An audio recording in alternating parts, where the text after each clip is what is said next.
ಲಿಂಗಮ್ಮ ಲಿಂಗಮ್ಮ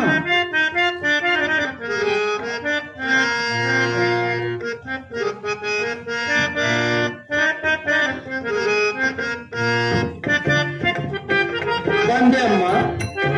ಏನಮ್ಮ? ಅವ್ವ ಮಗಳೇ, ಹೊತ್ತು ಗೊತ್ತಿನ ಪರವಿಲ್ಲದೆ ಸದಾ ಶಿವನ ಜ್ಞಾನದಲ್ಲಿ ಮಗ್ನಳಾದರೆ ಮುಂದಿನ ವಿಚಾರ ಬೇಡುವೇನಮ್ಮ. ಮನೆಯ ಮಾರು ಕೆಲಸ ಬಗ್ಸಿ ಯಾವುದು ನಿನಗೆ ಬೇಡಾಯ್ತೇನೋ ತಾಯಿ. ಈ ರೀತಿ ಮಾಡಿದರೆ ಆ ಶಿವ ನನಗೆ ಒಲಿವೇನಮ್ಮ. ಅಮ್ಮ, ಶಿವನ ಒಲಿಮೆಗೆ ಮುಖ್ಯವಾದುದು ಭಕ್ತಿ.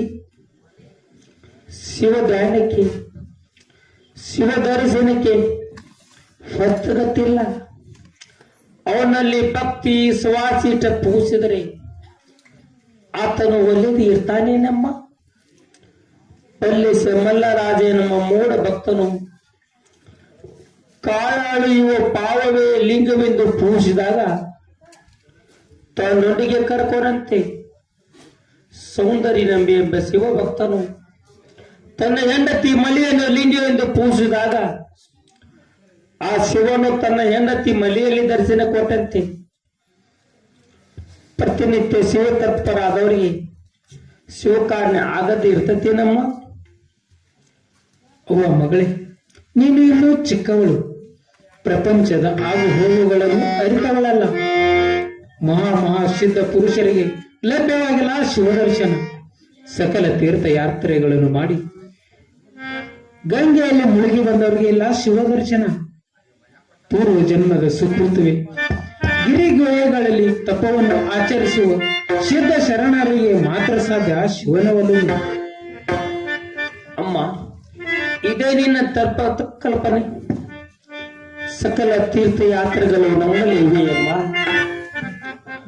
ಗುವಾರಗಳು ನಮ್ಮಲ್ಲಿವೆ. ಇಡೀ ಎಂಬ ನಾಡಿಗೆ ಯಮುನಾ ನದಿ, ಕೈಗಳೇ ಗಂಗಾ ನದಿ, ಪಿಂಗನಾಡಿಗೆ ಸರಸ್ವತಿ ನದಿ. ಈ ಮೂರು ನದಿಗಳ ಸೇರುವ ಸಂಗಮ ಸ್ನಾನವೇ ತಿರಿಕೊಟ್ಟವು. ಉಳಿದೆಲ್ಲ ನಾಡುಗಳು ಸಕಲ ಪುಣ್ಯಗಳು. ಶಿರಸೆಂಬ ಅಗ್ರಭಾಗವೇ ಸಿರಿಗಿರಿ, ಕಿವಿಗಳೇ ಗೋಕರ್ಣ, ಹಸ್ತಗಳೇ ಕಾಂಚೀಪುರ, ಮಲ್ಲಿಗಳೇ ಕುರುಕ್ಷೇತ್ರ, ಉಬ್ಬಿನ ಮಧ್ಯ ಸ್ಥಳವೇ ಕಾಶಿನಗರ, ಕೊರಳಿನ ಭಾಗವೇ ನೀಲಕಂಠ ಕ್ಷೇತ್ರ. ನಮ್ಮ ಒಳಗ ಅರಿತಿರುವ ತೀರ್ಥದಲ್ಲಿ ಸ್ನಾನ ಮಾಡಿ ಮನದ ಕೊಳೆಯನ್ನು ತೊಳೆದು ತಿಳಿದು ನೋಡಿದರೆ ಶಿವಕಾರ್ಯ ಆಗೇ ಆಗ್ತದೆ ಅಮ್ಮ, ಆಗೇ ಆಗುತ್ತೆ. ಅವ್ವ ಮಗಳೇ, ನಾವು ಸಂಸಾರಿಕರು, ಶರಣರು ಅಲ್ಲ, ಸನ್ಯಾಸಿಗಳು ಅಲ್ಲ. ನಮ್ಗೆ ಯಾಕೆ ಬೇಕಮ್ಮ ತಾಯಿ ಇದೆಲ್ಲ? ಸಂಸಾರವನ್ನು ತ್ಯಾಗ ಮಾಡಿದವರಿಗೆ ಇದೆಲ್ಲ ನಮ್ಗೆ ಯಾಕೆ ಬೇಕಮ್ಮ ತಾಯಿ? ಅಮ್ಮ, ಸಂಸಾರದಲ್ಲಿ ಇದ್ದುಕೊಂಡು ಪಾರಮಾರ್ಥ ಸಾಧಿಸಲು ಎಷ್ಟು ಮಂದಿ ಇಲ್ಲ. ಸಂಸಾರ ಯಾಮುದಲು ಸಿಲುಕಿ ನಾನು ನನ್ನದು ನನ್ನ ಮಕ್ಕಳೆಂಬ ಹೊರಗುತ್ತಿರುವ ಈ ಮಾನವರಿಗೆ ಮುಕ್ತಿ ಸಿಗುವುದೇನಮ್ಮವ? ಶಿವಕಾರ್ಯ ದೊರಕುವುದೇನಮ್ಮ? ಶಿವನೇ ನೀನೇ ಗತಿ ಎಂದು ಎಲ್ಲ ಭಾರ ಆ ಶಿವನ ಮೇಲೆ ಹಾಕಿ ನಡೆದವರಿಗೆ ಆ ಶಿವನು ಎಂದೆಂದು ಕೈ ಬಿಡುವುದಿಲ್ಲಮ್ಮ, ಎಂದೆಂದು ಕೈ ಬಿಡುವುದಿಲ್ಲ. ತಾಯಿ, ನಿನಗೆ ಎದುರು ವಾದಿಸುವ ಸಾಮರ್ಥ್ಯ ನನಗಿಲ್ಲ. ಬೆಳೆದ ಯೌವನದಲ್ಲಿ ಕಾಲಿಟ್ಟಿರುವೆ ನೀನು. ಯೋಗ್ಯ ವರವನ್ನು ನೋಡಿ ನಾನು ನಿನ್ನ ಮದುವೆ ಮಾಡಬೇಕು, ನಿನಗೆ ಎಳಿಗೆಯನ್ನು ಕಣ್ತುಂಬ ನೋಡಬೇಕೆಂಬ ಆಸೆ. ನನಗೇನು 10 ಮಕ್ಕಳಿಲ್ಲ, ಮುತ್ತಿನಂತೆ ಇರುವವರು ನೀನು ಒಬ್ಬಳೇ. ನಿನಗೆ ನಿನ್ನ ಸಂಸಾರ ಸುಗಮವಾಗಿ ಸಾಗುವುದನ್ನು ಈ ತಾಯಿ ಕಣ್ಣಾರಿ ನೋಡಲು ಬೇಡವೇನಮ್ಮ? ಅಮ್ಮ, ನಾನೊಂದು ಪ್ರಶ್ನೆ ಕೇಳಲೇ? ಕೇಳಮ್ಮ. ಅಮ್ಮ, ಮುಗುಳಲ್ಲಿ ಕೋಟಿ ಕೋಟಿ ನಕ್ಷತ್ರ ಇದ್ದರು ಅದು ಚಂದ್ರನಿಗೆ ಸಾಟಿಯಾಗೋದೇನಮ್ಮ? ಅತ್ಯಂತ ದುರ್ಗುಣ ಮಕ್ಕಳ ಇರುವಕ್ಕಿಂತ ಸದ್ಗುಣ ಸಂಪನ್ನ ಒಬ್ಬ ಮಗಳ ಸಾಲದೆ ಹುಟ್ಟಿದ ಮನೆಗೆ ಹೂವು ತರ್ತನಮ್ಮ. ನಿನ್ನ ಕೀರ್ತಿಗೆ ಕಣಕಚ್ಚುವ ಮಗಳಾಗದೆ ಜಗಮೆಚ್ಚುವ ಮಗಳಾಗಿ ಬಾಳುತ್ತೇನಮ್ಮ, ಜಗಮೆಚ್ಚುವ ಮಗಳಾಗಿ ಬಾಳುತ್ತೇನೆ. ತಾಯಿ, ಶಿವಕೃಪೆಯಿಂದ ಹುಟ್ಟಿದವಳು ನೀನು. ಆದರೆ ನಮ್ಮ ಆಶೆನೇ ಬೇರೆ, ನಿನ್ನ ಮಾರ್ಗವೇ ಬೇರೆ ಆಯ್ತು ತಾಯಿ. ಆರ ಮಾರ್ಗ ಬೇರೆ ಇಲ್ಲಮ್ಮ, ಎಲ್ಲರ ಮಾರ್ಗವೂ ಒಂದೇ ಇದೆ. ಅಜ್ಞಾನಿ ಎಂಬ ಕಲ್ಲ ಮುಳ್ಳ ಎಂಬ ಸೊಡಗಿನಲ್ಲಿ ಸುಲುಕು ಹೋಗುದಾರಿ ಒಂದು, ಸುಜ್ಞಾನದಲ್ಲಿ ಭಕ್ತಿ ಪಥದಲ್ಲಿ ಸಾಗುದಾರಿ ಒಂದು. ಒಂದೇ ಊರಿಗೆ ಅನೇಕ ದಾರಿ ಇರುವಂತೆ ನಮ್ಮ ಬದುಕಿಗೆ ಅನೇಕ ಮಾರ್ಗ ಇದೆಯಮ್ಮ. ತಾಯಿ, ಏನಾದರೂ ಆಗಲಿ ನನ್ನದೊಂದು ಆಸೆ ಈಡೇರಿಸಿಕೊಡುವೇನಮ್ಮ? ಇದೆಂತ ಮಾತಮ್ಮ?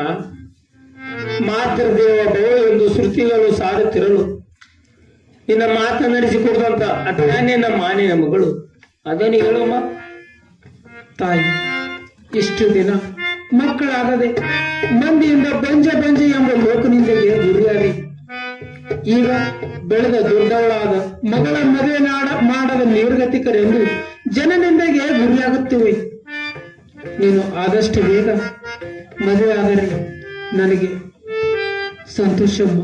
ಈ ಮಾತನ್ನು ನಡೆಸಿಕೊಡು ತಾಯಿ. ಅಮ್ಮ, ಬಂಜೆ ಬಂಜೆ ಎಂಬ ಅಪವಾದ ಶಿವಕಳದ ಬೆಳೆದ ಮಗಳ ದೊಡ್ಡವಳಾದ ಮಗಳ ಮದುವೆ ಮಾಡುವ ನಿರ್ಗತಿಕರೆಂದು ಈ ಜನನಿಂದಿಗೆ ನಾನು ಬಿಡುಗಡೆ ಮಾಡಬೇಕಲ್ಲವೇ?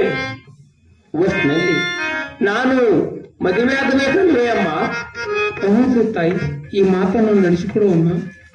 ಗುಣವಂತರ ಸಂಘದಿಂದ ದುರ್ಗುಣಿ ಸದ್ಗುಣಿ ಆಗುವಂತೆ, ಹೂವಿನಿಂದ ನಾರು ಸರಗು ಏರುವಂತೆ ಸಂಸಾರಿಯಾಗಿ ಸಂಸಾರದಲ್ಲಿ ಬರುವ ಏರುಪೇರುಗಳನ್ನು ಅನುಭವಿಸಿ ನೀನೇ ನನಗೆ ಸಂಸಾರಿ ಆಗುವಂತ ಸಂದರ್ಭದಲ್ಲಿ ಮಾಡುತ್ತವಾಗ ಒಳ್ಳಿನಲ್ಲಿ ಆಗತ್ತನಮ್ಮ, ಖಂಡಿತವಾಗಿ ಮದುವೆ ಆಗುತ್ತಾನೆ. ಈ ಮಾತು ನಿಜವೇ? ಸತ್ಯವೇ ಮಗಳೇ? ಸತ್ಯವೇ? ಅಮ್ಮ, ಇದಕ್ಕೆ ಆ ವೀರಮಲ್ಲೇನ ಸಾಕ್ಷಿ ಅಮ್ಮ. ಅಮ್ಮ, ನಾನು ಮಲ್ಲಿಕಾರ್ಜುನ ದರ್ಶನ ಮಾಡಿಕೊಂಡು ಗಿರಿಜಾನ ಮನೆಗೆ ಹೋಗಿ ಬರ್ತೀನಮ್ಮ. ಆಯ್ತು ಮಗಳೇ, ಹೋಗಿ ಬೇಗನೆ ಬಾ. ಆಗಲೇ ಅಮ್ಮ.